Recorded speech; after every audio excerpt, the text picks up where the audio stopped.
I was getting on a plane and I could see through the cockpit that a female was the pilot. And I took a picture and I said, most women I know can't even park a car. Why is a woman flying my plane? And they banned me. Life for a man is harder than life for a woman. We need to have a lot of shit to be an important man. To be a woman, you need makeup. If you're truly beautiful, you don't need anything else. I've been on boats in Dubai with 19-year-old Moldovan girls. The guy who got that boat needed $100 million.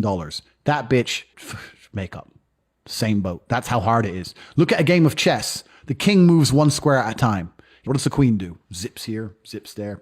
Easy for a chick, right? If you're the kind of person who feels like they need therapy, you're useless. Because in the harshest realities of this cold world, there are people in Syria whose entire families have been blown to fuck, who are still getting up every day, making fucking bread and selling it on the streets so they have enough money to buy a new pair of sandals sometime next year. Never say go into bed. Going to bed is emasculate. Cowards need sleep. Oh, I'm texting you, you beautiful girl, but I'm tired. I'm going to bed. You know what I like to say at fucking 1:15 in the morning?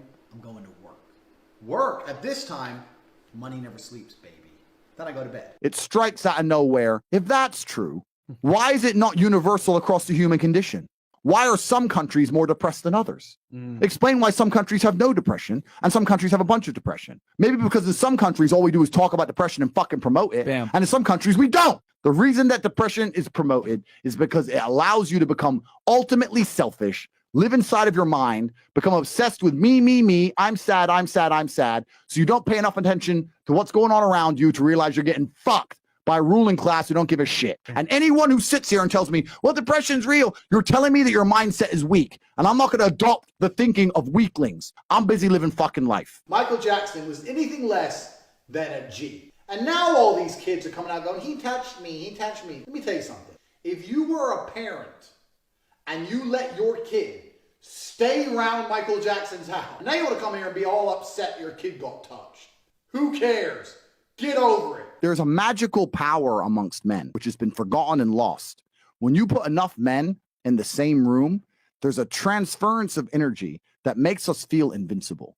I say all the time, your friends should bring out the worst in you. And when I say the worst, I mean, you know, when you're with your boys and you're loud, and you feel aggressive and you're about it and you'll talk to that bitch. Who cares if she says no?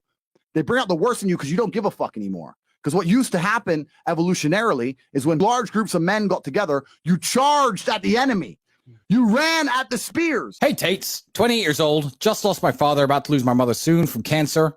How do I deal with grief, and does the pain ever go away? How do I deal with grief is a question that I always find very complicated. I've had a similar situation happen in my life. What choice do you have? What happens if you don't deal with the grief? Are you going to kill yourself, drink yourself into depression, ruin your own life? You have no choice. You're on a train track, and you can either change the direction of the train that goes off a cliff, or you could keep it on the track. Time is going to still keep going on, and you are going to be sad. So are you going to be a sad winner, or are you going to be a sad loser? What do you say if a guy was working a 9 to 5, married to a woman, had a couple of kids, going his 2 or 3 holidays a year? I'll say congratulations. I would genuinely say congratulations. If you're happy with that, absolutely congratulations, and I don't look down on you. That's perfectly fine. But some men are just not born that way.